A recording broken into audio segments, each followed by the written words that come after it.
I'd like to welcome everybody to today's presentation on ADHD, addiction, and mental health interventions. I'm your host, Dr. Dawn-Elise Snipes. Today we're going to explore interventions in each piece of life, that is physical, interpersonal, emotional, cognitive, and environmental, that can benefit ADHD and comorbid conditions. We will also identify some common treatment issues and interventions for people with addiction, ADHD, and trauma. And you'll see why I threw trauma in there in a minute. People with ADHD and addictions both have difficulty with impulse control. I don't think this is a concept that anybody's going to argue with. Both conditions involve atypical reward processing. So it's not just a thinking issue. It is a neurological issue. But I shouldn't have done back here. I should have done up here. A neurological issue in the prefrontal cortex. Remember, your prefrontal cortex is where you do a lot of information processing, planning, and your executive functioning, which also involves some of your impulse control. Interestingly, ADHD and addiction both involve alterations in dopamine and norepinephrine signaling in the prefrontal cortex, which impacts the regulation of attention, behavior, and emotion. We know people with addictions, for example, may seek out the addiction in order to sort of increase the dopamine levels and increase the norepinephrine levels in their body. When people engage in addictive behaviors and their system is flooded with dopamine, or a toxin, but either way, for a behavioral, it's just dopamine, the system registers that as a threat and kicks off the HPA axis, which increases the amount of norepinephrine. We also know in ADHD, the levels of norepinephrine tend to be lower, which is one of the reasons that some of the stimulant medications are effective for people with ADHD, because they need that increased stimulation. ADHD is often a lifelong condition and predisposes people to the development of mood and addictive disorders. Now let's think about why that is for a moment. ADHD typically starts in early childhood. It may not get diagnosed until later early to middle childhood or adulthood for some people. When you are living in a body that is neuroatypical, you're wired differently. It's not bad, it's not good, it's just different. You're wired differently and you're trying to fit into a neurotypical environment. It can feel very rejecting. It can feel very overwhelming because that's not how you're wired. So people with ADHD often experience a lot of criticism and rejection early on.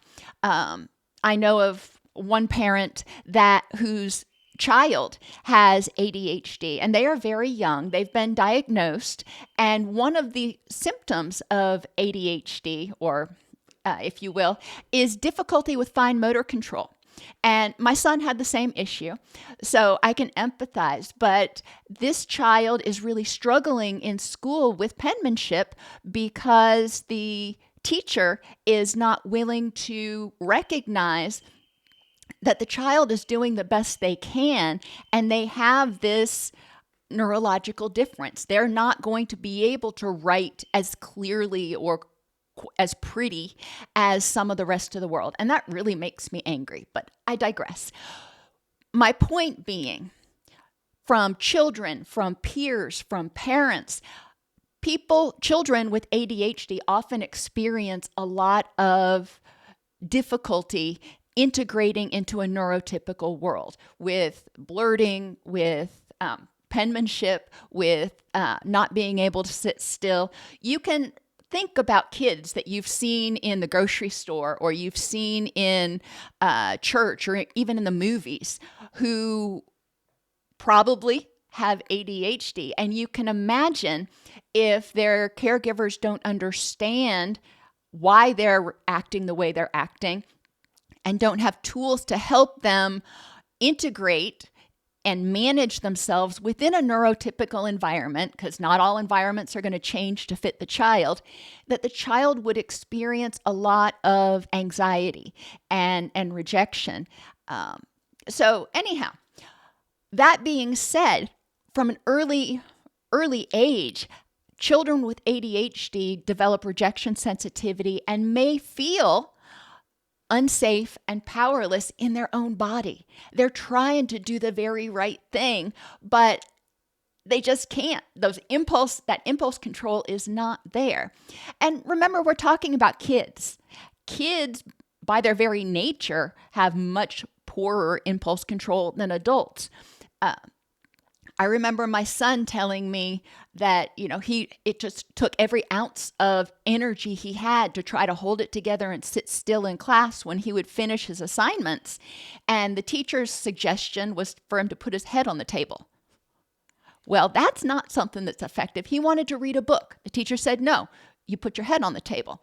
And when he would get home from school, he would all of a sudden just be wide open because he had pulled in and reined himself in and used all his energy holding it together all day long, and he was just ready to explode, and he usually did. We want to understand that. We want to understand that children recognize when they are not like the other children. Children recognize, and it hurts. Peer rejection hurts, whether you're 2 or 22. Mood disorders are associated with worse ADHD symptoms and the risk of developing addictive disorders. Sometimes people with ADHD may turn to addictions in order to try to self-medicate, especially if they're not diagnosed. They may turn toward stimulants, for example, to try to self-medicate. And even your other addictions, cocaine and some of those others, cocaine's the one that comes to mind because, again, it's a stimulant, are going to increase dopamine and a little bit norepinephrine. So it may help the person feel like they can integrate a little bit better, at least for a moment.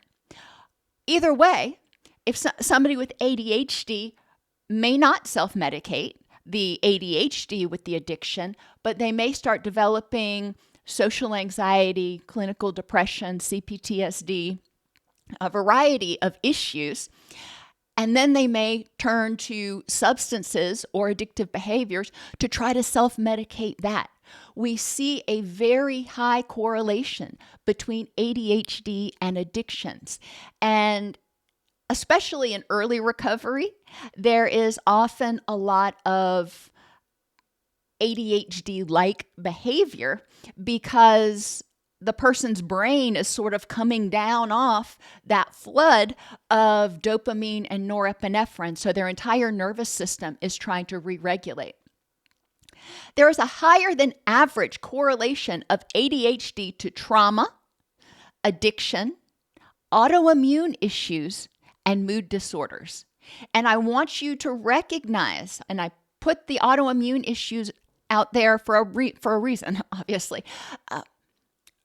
We've talked before about how when somebody's autonomic nervous system, their stress response, stays on for too long, if you will, the body recalibrates. And when their cortisol stays high for too long because they are fearing rejection, because they're having trouble integrating into a neurotypical society, whatever it is, the receptors become resistant to that cortisol. So cortisol loses its ability to suppress inflammation. We start seeing unfettered, inflammation happening in people who experience chronic stress. And we start to see immune system dysfunction overall in people who experience chronic stress. And so I would hypothesize that the stress of neuroatypicality in a neurotypical world may contribute to distress that may trigger autoimmune issues. it's important to recognize and be familiar with what autoimmune issues are out there. And I'm not going to list them all here. That's a whole different video. And to screen your patients for them, because certain autoimmune issues like Crohn's disease and celiac disease may be very commonplace. Like I said, they are very common with ADHD, and those may be issues we need to address or help them address in order to not feel stressed, not have physical stress of pain, and not have mental stress of, everything else. A dysregulated or miscalibrated, however you want to say it, stress response system is associated with all of the following symptoms. Emotional dysregulation. We have a stress response that is generally either hyperactive or relatively unresponsive. So it's hyperactive or flat. That autonomic nervous system, remember, it's the balance between the sympathetic, the fight and flight, and the parasympathetic, the rest, digest, and repair. And that parasympathetic nervous system, the rest and digest, involves that vagus nerve. And remember that when the stress response stays activated too long, it gets really strong, and the vagus nerve starts to get very weak. Now, that's not exactly, we're not talking about muscles here, but use that analogy. Chronic pain is very common in people with a miscalibrated stress response, as are autoimmune disorders. These are also very common in people with ADHD. Attention difficulties are very common. When you're stressed out, you're paying attention to all the threats. You're hypervigilant. You feel unsafe and powerless. You feel like that little bunny rabbit in the middle of the forest. And that's exhausting. That's exhausting. And people tend to have more difficulty filtering stimuli when they're stressed out. People with ADHD have a lot of difficulty filtering stimuli, partly because of their neurological wiring, if you will. And it definitely makes it more difficult for them to filter out distractions. I had a colleague of mine in graduate school who had ADHD, and she gave a presentation one time. And she walked up in front of the class and she started talking. And then all of a sudden, somebody out in the hallway started playing their music relatively loud, way louder than you should outside a classroom. And a lot of us were like, well, that's rude. We're distracted by it, thinking what was going on. And then she started having somebody else tap the desk. And a lot of us were distracted by that. And so the music's going, there's the desk tapping, and then somebody starts flickering the lights on and off. And we're all sitting there going, what the world is going on? This is just overwhelming. And she said, welcome to my world. She said it's difficult for people with ADHD often to filter out that passing siren, to filter out that annoying cockatiel in the other room, to filter out different sights, smells, sounds. It's just all there, and the body's taking it in instead of selectively going, don't need to pay attention to all this stuff right now. People with a hyperactive stress response have difficulty sustaining focus. Well, guess what? If you're hypervigilant, it's going to be hard to focus, especially on something that is not pertaining to fighting or fleeing. They have difficulty with planning and problem solving. When you're in stress response, when you're in fight or flee, you're not activating that prefrontal cortex. We know the prefrontal cortex is differently wired in people with ADHD. So they have more difficulty organizing and planning anyway. But then when the stress response is kicked in, it's even more difficult because fight or flee means there's a threat to your survival. Do what you need to do. Don't think about the options. They develop rejection sensitivity. They experience it enough. They become hypersensitive or hypervigilant to the nonverbals, to the signs, to the places where they've been rejected. And that negatively impacts their self-esteem. And we see this in people with CPTSD, with or without ADHD. We see this in people with ADHD. And because addiction is such a potent stressor on the body, people with addiction develop a miscalibrated stress response system and exhibit a lot of these symptoms.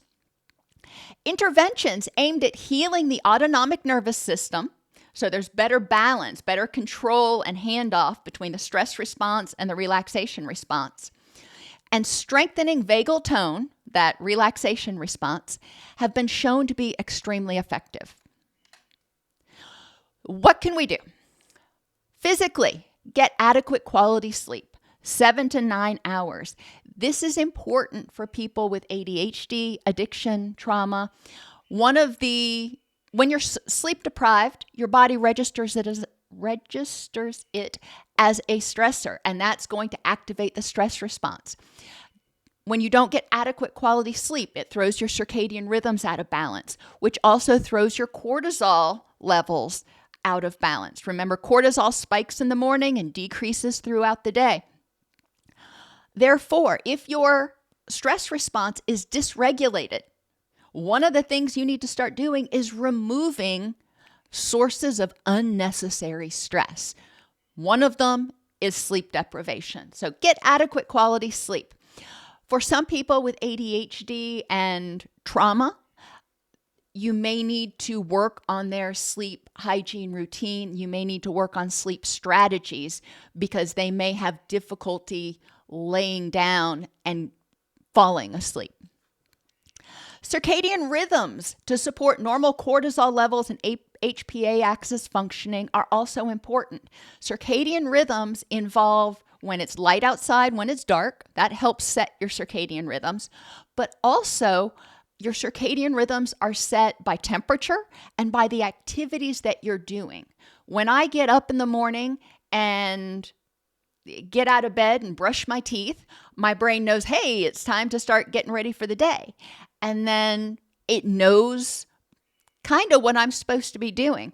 My son, you could have set a watch by him, the way his circadian rhythms were when he was a child, when he was a toddler, because at 1 o'clock every afternoon, it was nap time.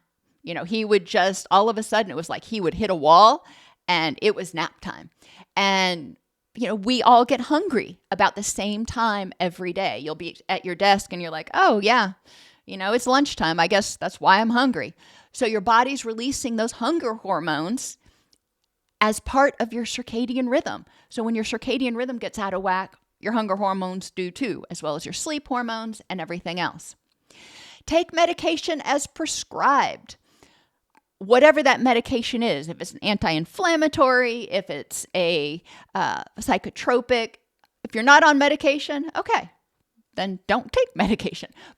Eat healthfully to support dopamine, serotonin, and norepinephrine production and brain glucose.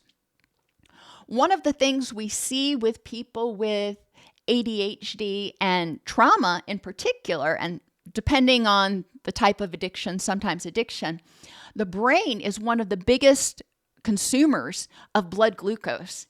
And when people are hypervigilant, when they are thinking a lot, when they are really active cognitively or physically, they burn through a lot of blood sugar. And when their blood sugar drops, you know how you feel when your blood sugar suddenly and precipitously drops. You start feeling sluggish and irritable, and that triggers that stress response, which is going to trigger more irritability, more norepinephrine, etc. So modulating blood glucose with a healthy diet can be helpful, and making sure that you're eating those healthy foods. I'm not saying you have to be a nutrition nut, but making sure you're getting enough protein, that you're getting colorful antioxidant foods on your plate at every meal, and drinking enough water is really important to helping modulate your blood sugar, which will help reduce the spikes and declines, not only of your blood sugar, but also of your HPA axis.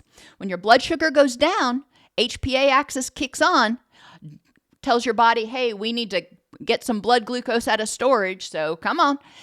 And so the body's flooded with it, which means it's not good for people with diabetes either, but I do digress. Exercise to increase dopamine and serotonin. This doesn't have to be going to the gym. It can be dancing like a crazy person around your house, cleaning, hard, not just kind of lightly dusting. Anything that moves your body. Play with the dog. Do something to move. It increases oxygenation, increases circulation, and it helps increase dopamine and serotonin. Why? Dopamine is the chemical in your brain says, let's keep doing that because it's good for us or it feels good. And if you're doing something that is positive for your body naturally says, hey, keep doing that. Find constructive outlets for excess energy. If you are one of those people who has difficulty sitting still because of your trauma, because you're hypervigilant, because of the ADHD or the addiction or all of the above, finding ways to stay busy and constructive outlets can be really helpful. Like if you're one of those people who has difficulty sitting still in long meetings, bring something that you can do. I am always grateful when I have to go to a long seminar or something because I think I've got some ADHD characteristics. I don't know if I would qualify for the full diagnosis, but I have a hard time sitting still.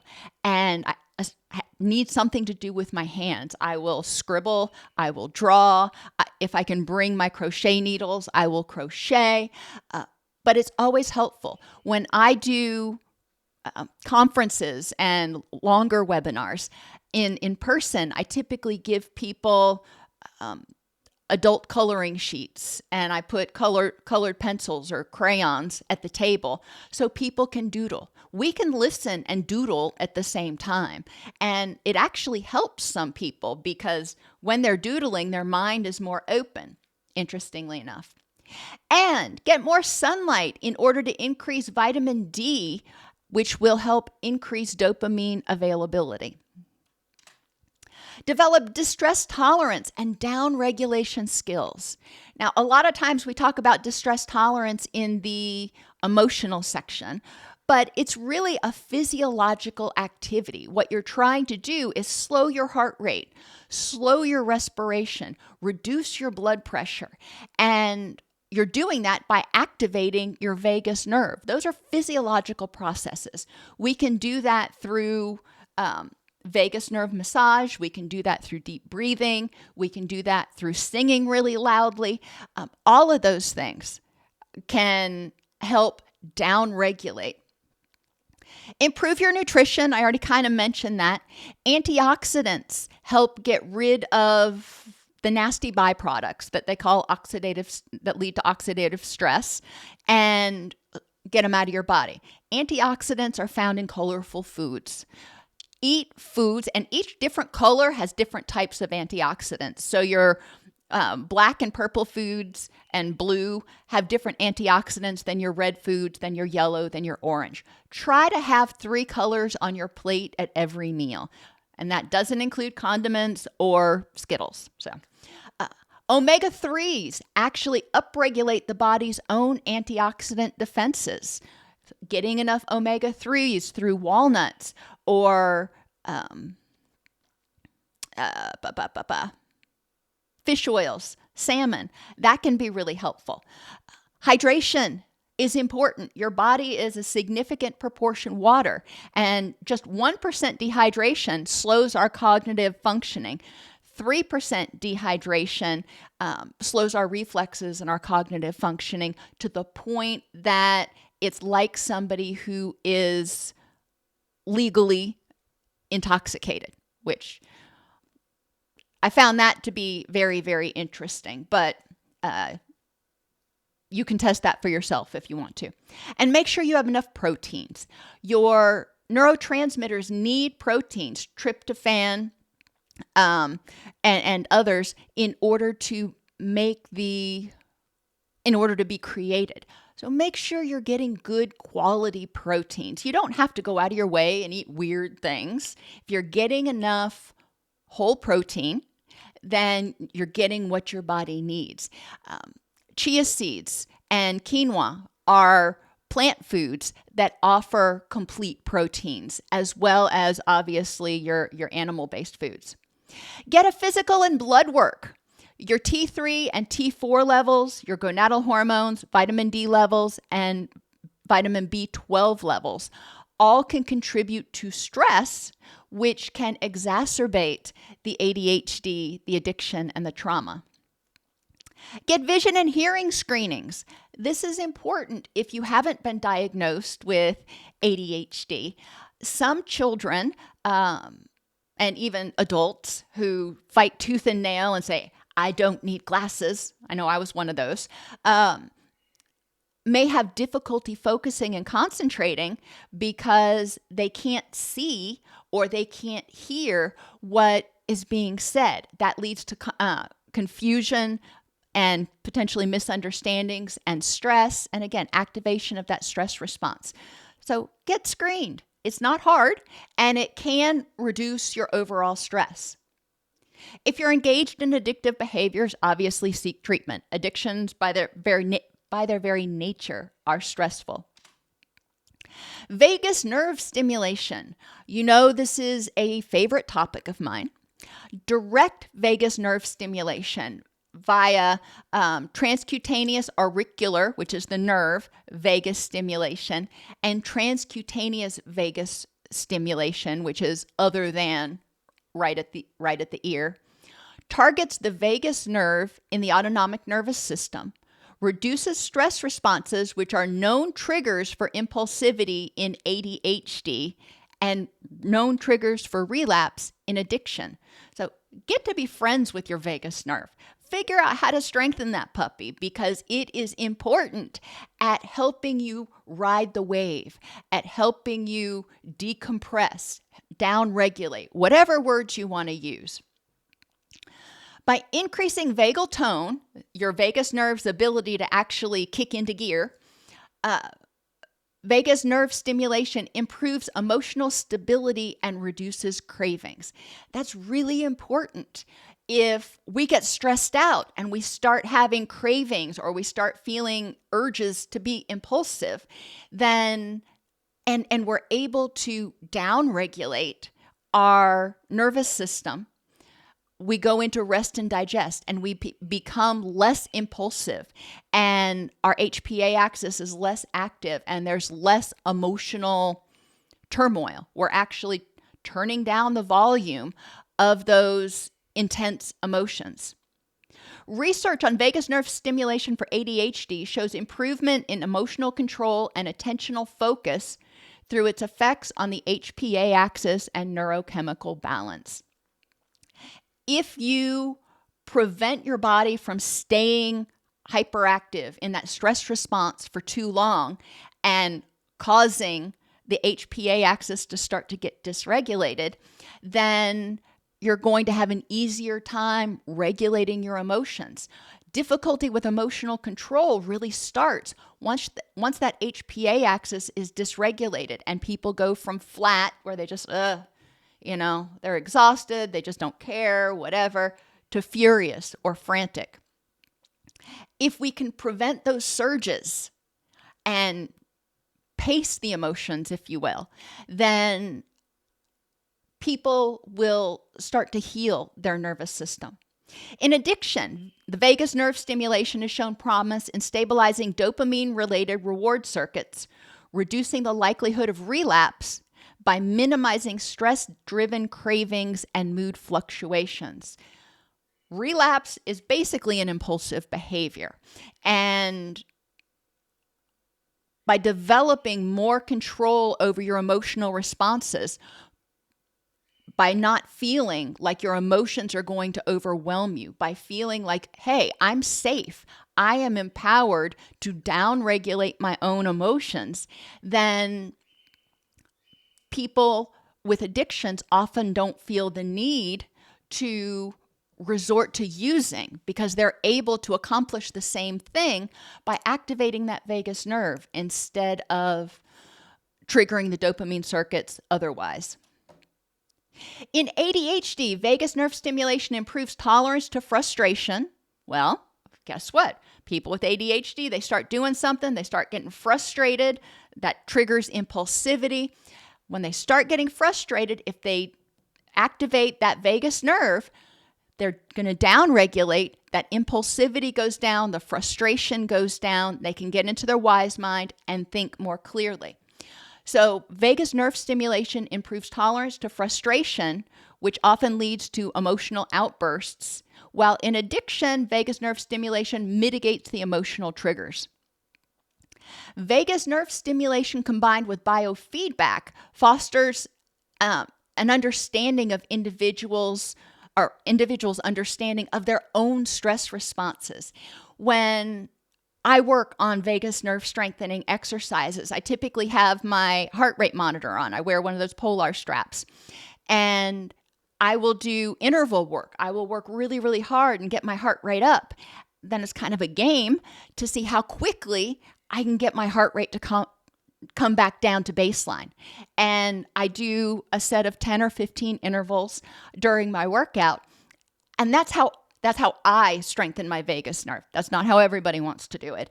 But ultimately, I'm able to engage in those vagus nerve stimulation activities, and then I watch my heart rate go down. And as I see it go down, I'm like, hoorah. So, the little games we play with ourselves when we're exercising. But it really is helpful. Group-based vagus nerve stimulation training has shown effectiveness in increasing self-awareness in social situations, like what's going on in the social situation that may be triggering, fostering supportive interactions. Okay, I recognize something's going on here that's triggering me.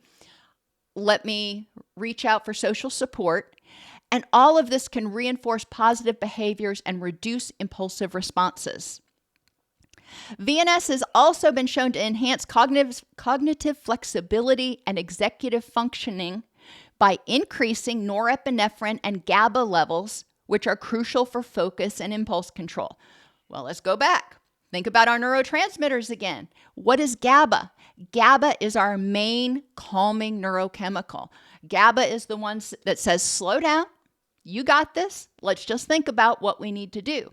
Norepinephrine, yeah, it's a little bit of a stimulant, but it's also one of our main focus chemicals. So when norepinephrine goes up, focus can go up, especially if GABA is going up.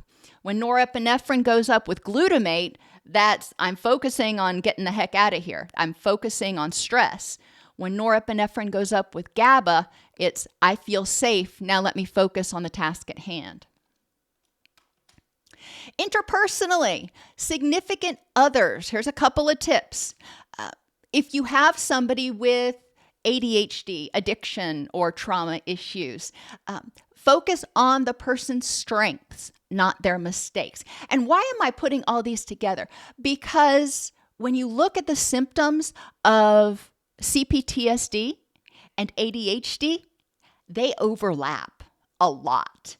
And it's really important to get a good diagnosis. You can have ADHD and trauma concurrently, or you can have ADHD or trauma. And the treatment is very different. You're not going to give somebody with trauma stimulant medications that would be effective for somebody with ADHD. So it's important to really get a good clinical history of what's going on. However, people with addiction tend to have low self-esteem, poor impulse control, the stuff we talked about. People with ADHD and trauma, also stressed out, hypervigilant, they're probably going to be more sensitive to criticism. Recognizing or dare I say, assuming that they have rejection sensitivity, focus on their strengths, not their mistakes. It doesn't mean don't acknowledge their mistakes. It means focus on their strengths, and with their mistakes, help them do better. Make sure that they know that they are loved for who they are and that they have all these strengths. And yeah, this area over here, they may not be great in, but they're good at all these other things. Help the person learn from their mistakes.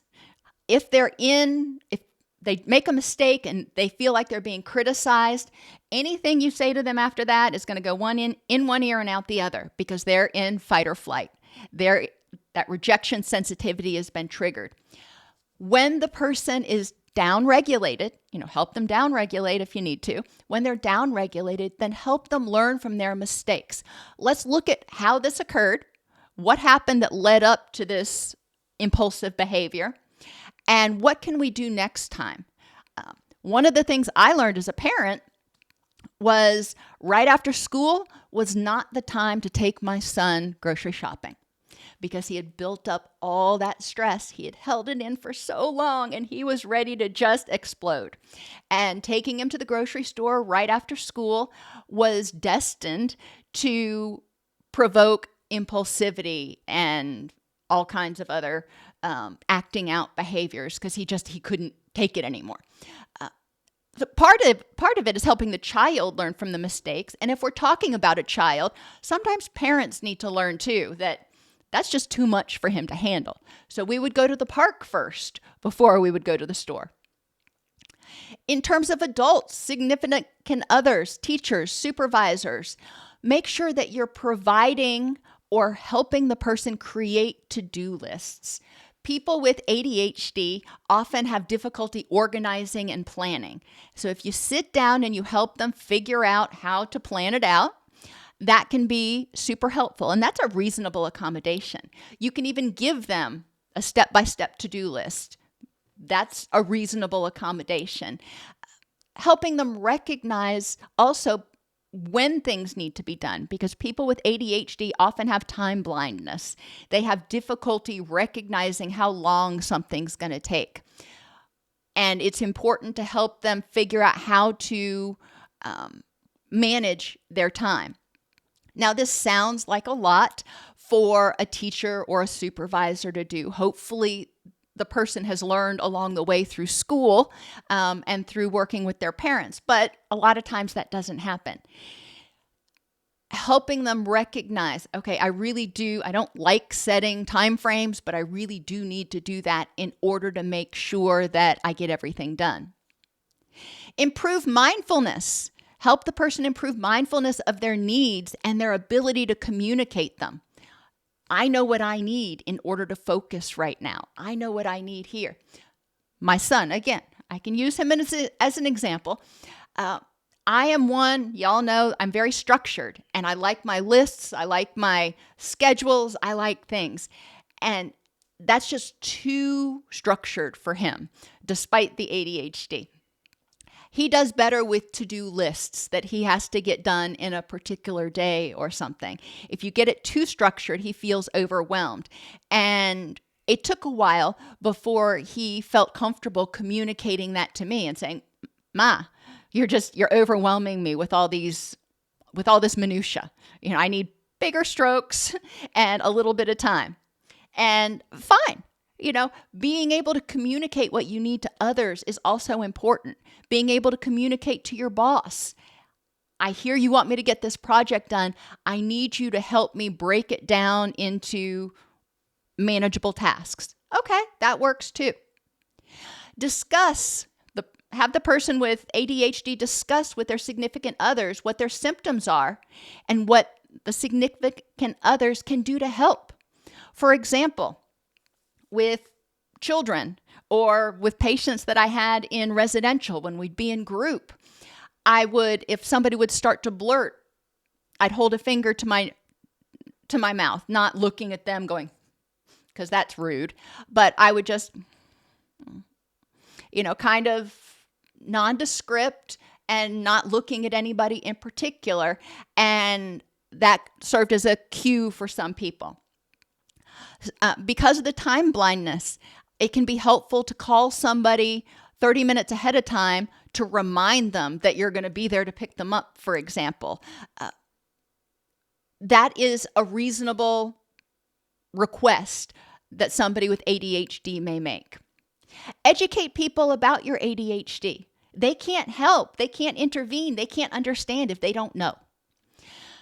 Separate other people's irritation with the ADHD behaviors from rejection of you. And this can be said about addiction and trauma behaviors too. Behaviors are behaviors. They are responses. It doesn't mean, even if you make a bad response, it doesn't mean that you're a bad person. It was just a poor choice. Accept responsibility for inappropriate actions and develop strategies to reduce those behaviors. You can go to askjan.org. That's the Job Accommodation Network. So askjan.org to learn different reasonable accommodations that can be requested. It's not an exhaustive list, but those accommodations can be requested in the workplace and in the school for people who have ADHD, addiction, trauma, or a variety of other physical or mental disabilities. Identify situations in which the person with ADHD is most likely to behave impulsively. Some things are more overwhelming, more stimulating, more triggering than others. Being aware of those ahead of time doesn't mean you can avoid them. It means you can prepare for them. Encouraging the person to explore these situations that I behave impulsively. Do they typically increase my stress? I venture to say probably so. If so, what is that distress you're feeling related to? And for a lot of people, it may be related to the trauma of prior rejection, prior embarrassment, prior criticism. And when they go into those situations, they're like, oh, every time I've gone into a meeting like this before, it's been bad. So I'm anticipating the worst. I'm getting stressed out ahead of time. Sometimes people with ADHD feel unsafe and powerless in their own bodies because of the disorder. Same thing is true with trauma and addiction. They feel this compulsion, this impulsivity that feels overwhelming sometimes, and they don't know where it's coming from or how to control it. And that's part of treatment, is helping people identify their triggers and develop strategies to manage those triggers. Encourage the person, once they identify the situation and what distress it's related to, encourage them to identify down-regulation strategies they can use, such as breathing exercises, grounding exercises, movement, sometimes just walking a little bit, going out and walking around the building once can help, or splashing cold water on your face. And then encourage them to think about how they can prepare ahead of time for stressful situations so they're less likely to blurt or get agitated. Encourage people with ADHD, addiction, and trauma to improve their communication skills, being able to communicate assertively and calmly instead of blurting or being aggressive. To reduce blurting, some suggestions. Before you answer somebody, inhale slowly, exhale slowly, put on a thoughtful expression and say to yourself, well, let me think about that. And caregivers can really prompt this. So the child may go, and this was always, I don't know what about grabbing your chin is a thoughtful experience, but expression, but this is what we always did. Encouraging them to stop and think. You don't have to immediately respond to a stimulus. As I mentioned, putting a finger over your mouth. And this can work for the person with ADHD. They can go, let me think about that. Or you can just jump right in if you have difficulty taking that breath and paraphrase whatever the person has said. Oh, so you want to know about, or you're asking my opinion about. And that can be something caregivers can prompt too. It gives you a chance, gives the person with ADHD a chance to get space between the statement or the request and their response. Emotionally, people with anxiety and ADHD had significantly poorer responses to stimulants than those without anxiety. Well, gee, you think? You have somebody with ADHD and anxiety, or ADHD and CPTSD, and you give them something that increases their stress response, which is what a stimulant does in general. It's typically not going to be as helpful as you had hoped. Now, let me say, a lot of people with ADHD respond differently to stimulants than people who are neurotypical, and they don't have the same stimulation, exhilaration response that other people do. It helps them focus a little bit more. But if there's concurrent anxiety, it's been shown that the stimulant interventions tend to be less effective with that population. There is an antidepressant that can work for people if the stimulants are not recommended. For people with dysregulation and low frustration tolerance, encourage them to enhance their distress tolerance skills. One mnemonic that you may try using is BATS. Encourage them to breathe, find activities they can do to help them downregulate or tolerate their restlessness, talk it out, or sensations. Finding sensations like splashing cold water on your face that can help kind of jar you out of that stress response, and so you can get into your wise mind. Increase positive activities. Activities prime those dopamine receptors, and that's really what we want to do here. So what can they do to help naturally sort of prime those dopamine receptors? Address trauma or other issues contributing to anxiety or depression. Identify cognitive themes, particularly rejection, failure, getting in trouble, or being unsafe in some other way. Identify those themes that they have that may be contributing to their anxiety and hypervigilance and difficulty focusing. And address emotional reasoning. I feel scared, therefore there must be a threat. Address that by encouraging them to look at the facts for and against the belief. And anticipatory anxiety, that fear about what could happen. Really play the tape through and looking at the facts in this context at this time. What is the probability that your fear is actually going to come true? Cognitively, help people with ADHD, addiction and trauma enhance self-esteem and efficacy. That's their belief that they can do things. Encourage them to ask themselves, what am I good at? And help them learn how to set and achieve SMART goals. If you set goals and you fail to achieve them, that just dings that self-esteem even more. So help them figure out, learn how to set and achieve specific, measurable, achievable, relevant, and time-limited goals. Learn about the person's learning style. Some people are auditory, they learn by hearing. Some people are visual, learn by reading. Some people are kinesthetic, they learn by doing.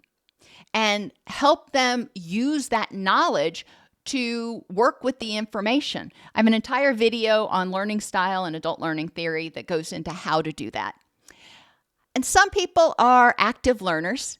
They think and talk at the same time. Those tend to be your extroverts. And some people are reflective learners. They hear it, they take it in, they soak it up, they move it around, and then they have this aha moment. It's not that they're ignoring you or not paying attention.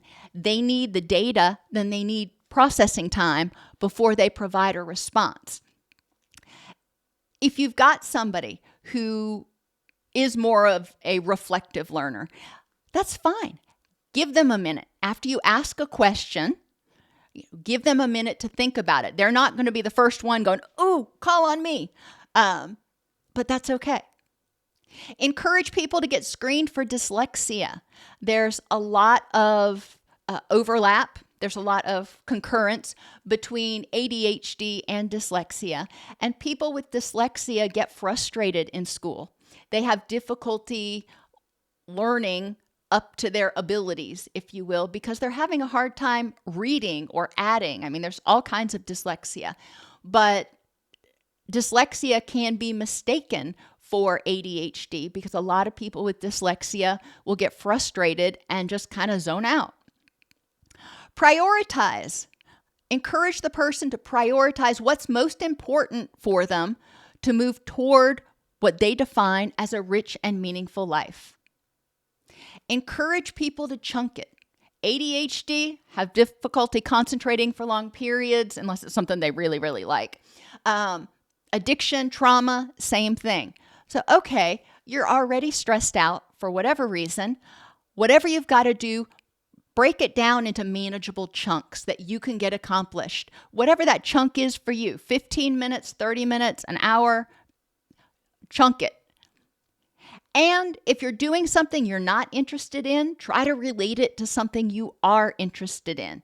Maybe you have to get this proposal done for your boss and you're really just not interested in it.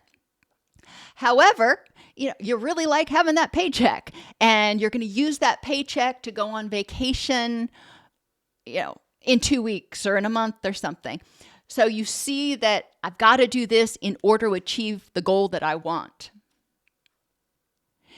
Create solutions lists and keep them with you, if you've got ADHD or trauma, to provide options in response to distress or impulsivity. So when you start feeling distressed or impulsive, that's not the time to think, well, gee, what should I do?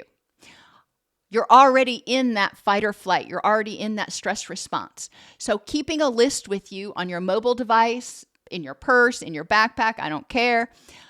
10 things I can do when I'm feeling this way. 10 things I can think about when I'm feeling this way.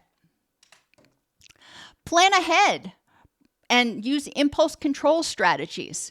Adults with ADHD or addiction often have difficulty drawing on past experiences to guide their actions. They go from flat or not impulsive to furious, frantic, impulsive, just, off the chain. It's very dichotomous. They may not be good at recognizing the subtle aspects of problems and the various tools that might solve them. When they start getting stressed, they have more difficulty filtering out the stimuli, and they're in fight or flight because they're stressed. So it's hard to analyze what's going on because you're in fight or flight. We need to help them down-regulate so they can analyze and start to see the subtle aspects. One tool that can be helpful is to encourage them to picture a television. Imagine the last time they were in a situation like this, whatever the situation is, and play that prior situation on their imaginary TV like a movie. And think to themselves, what did I learn from this experience? And what were some of the details of that experience that I'm watching on my TV, the rerun, that made it similar and different to the current situation? Verbalize thoughts and reasoning when there's an urge to act out. Sometimes that can be helpful, even if nobody's around. I'm having the urge to, and this is why. And it encourages you to start trying to pull your energy over to that prefrontal cortex. Train your brain with apps like Luminosity or Elevate or something else that improve focus, memory, and thought organization through practice and repetition. Many people with ADHD forget the purpose of their tasks, so they're uninspired to finish them. And keep prompts around to keep things moving forward. As soon as I get finished with this is the reward that's waiting for me. Imagine the positive consequences of doing something can be a potent motivator for most people with ADHD or addiction. So, for example, put a medication reminder app on your phone to remind you each morning to visualize your day. I'm going to do all these things, and this is why. I'm visualizing the positive consequences of getting things done. I get to work on time. My boss is going to be happy. Hey, score. Imagine how great it will feel when you get to your goal and add visual reminders of your goals around you. Increase motivation in all the PACER dimensions. Physical, how's it going to help me feel better physically, sleep better? Interpersonally, how's it going to improve my relationships and my self-esteem? Emotionally, how's it going to make me happier? Cognitively, how's it going to help me think more clearly? And environmentally, what can I do in my environment to make this happen? But for people who need an increase in motivation because their dopamine is low, increasing these things can be really helpful. Environmentally, adding pictures of your goals or auditory cues can be helpful. Environmentally, train yourself to be more organized. Use alarms and push notifications. Write things down on your mobile device and set an alarm to check the notes each morning. Scan in any documents you may need later so you're not sifting through a pile on your desk going, I know it was here somewhere. Envision the steps of your day each morning so you're kind of priming your brain, but don't get over-organized. Too much organization and you'll get lost in the weeds. So how much organization do you individually need? Minimize distractions in your environment when you need focus. Have private space. Use noise-canceling headphones. For some people that I've worked with who have ADHD, they swear that they cannot focus unless there is background noise. So figuring out what it is that helps you focus is very individual, but very important. Ensure you feel safe in your environment. And keep a distress toolkit with you to help deal with boredom and restlessness. For teachers and caregivers, facilitate success in car rides at restaurants, church, grocery store, or when visiting people by bringing that rescue kit to address fidgety behaviors. And facilitate success in school or work activities by working with the person to develop checklists, helping them train themselves to pack and check the night before for whatever they need. Enter syllabi or to-do lists into an online calendar and helping people plan. For example, the science fair is on November 12th. All right, so let's work backwards. When do you need to start working on your project in order to be finished by November 12th? And put those incremental dates on the calendar.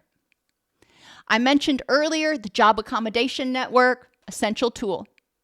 An effective treatment plan starts with determining if you are dealing with trauma-related symptoms masquerading as ADHD or actual ADHD. Trauma symptoms won't respond well to stimulant medications.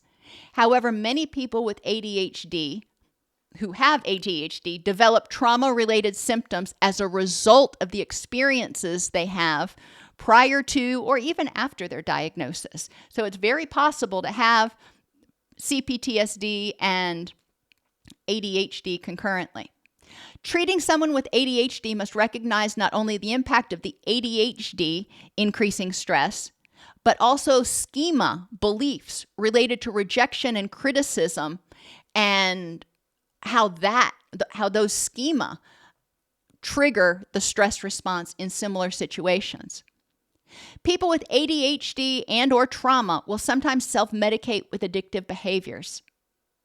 ADHD, trauma, and addiction symptoms all respond well to strategies aimed at strengthening vagal tone and helping them feel empowered to manage their emotions and downregulate. ADD and ADHD can negatively impact relationships, work, and addiction recovery if not addressed. People with ADHD and the people around them need to understand it's not a problem with willpower or intentional maliciousness, but a condition caused by differences in the physical and chemical workings of the brain. As with any other disability, people with ADHD need to learn their abilities and be empowered to make necessary modifications to address their symptoms in a neurotypical environment so they can move toward a rich and meaningful life. It's more important to identify and address symptoms than worry about fitting particular diagnoses. All right, everybody, thank you for being with me today. What questions do you have?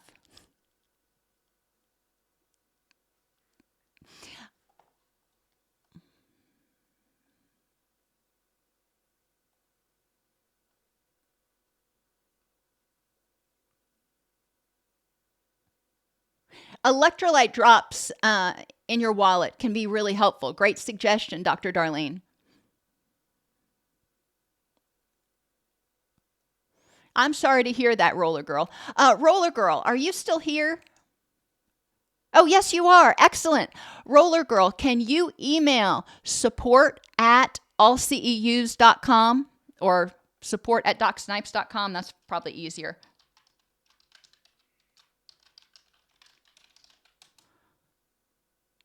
I have something I wanted to ask you, but I didn't have a way to get in touch with you. Hello, Alyssa. Hello, Damon. You are quite welcome.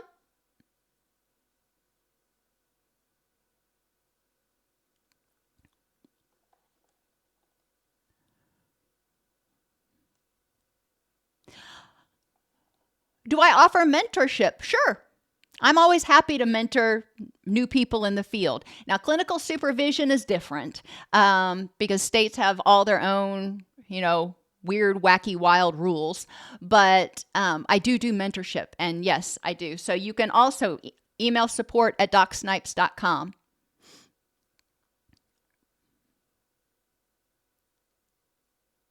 Costas, oh, hello, Shyman. It is so good to see you.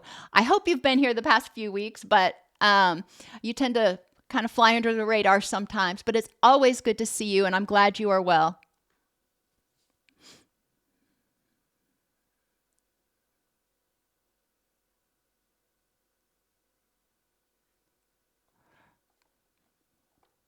Costas, if you're still here, one of the things you may be experiencing is the stress over not seeing the improvement that you're hoping for might actually be setting you back. I would encourage you to embrace the mindful awareness of where you are in the moment and objectively identify the symptoms of pause you are experiencing, discuss them with your doctor, and set goals for what you're hoping they will look like in a month, 3 months, 6 months.